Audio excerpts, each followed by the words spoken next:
And we want to tell you about a story that we've been following for about, I guess, 274 days. Right. We've been tracking this. Where's Waldo? That was, of course, the last time Hillary Clinton had an official press conference.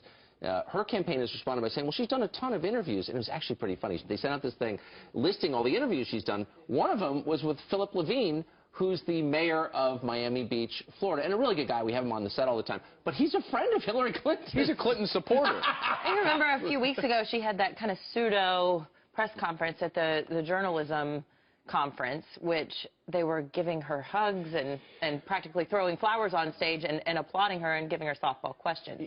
You know, I think, honestly, this is really smart for her. She hates the press.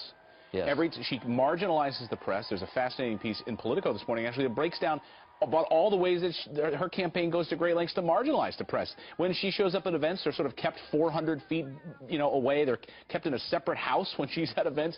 When she goes to fundraising events, they can't even hear her in the other room being muffled. Right. Muffled. And she does that a lot. She basically speaks only to rich people. In this hilarious New York Times piece, a piece that was, like most of them, totally lacking in irony or self-awareness, it says that Hillary, when she's at, say, Steven Spielberg's house, talking to various billionaires, attacks Donald Trump by saying he's an out-of-touch rich guy.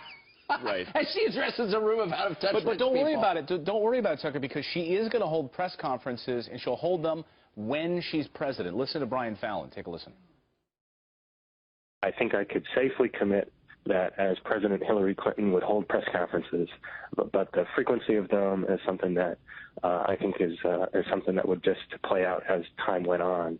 I think that in general she would continue to take questions in a variety of formats, and I know that there's been an intense focus lately on press conferences. The reality is, in the course of this campaign, she's answered questions in a variety of formats. I think she was hoping that Donald Trump would self-destruct, and a few weeks ago when he was just, having a really tough time and his poll numbers were going down, she was probably thinking this was a good strategy. But is it still a good strategy as he's starting to act a whole lot more presidential by many accounts, and he's starting to close the gap in a lot of those polls in battleground states? That's right. I mean, if the conversation is all about Trump and his personality, she can just say, he's a racist, he's a sexist, no normal person would vote for him, I'm going back to Steven Spielberg's house. But if he can make this about the issues, about immigration, about trade, about jobs, about the economy that Obama has created and she is running on, she's going to be forced to respond. Well, and she's not going to, if you imagine a press conference right now, what were the questions to be, thrown her way? It's all going to be about this FBI report that we saw last week. Her honesty and trustworthiness. Exactly. And so what are the questions she sought out about her brain injury? Why didn't she remember these briefings? I bet you no one will ask about even though she admitted to the FBI that her brain injury kept her from remembering entire briefings, I don't think anyone will even ask her about that.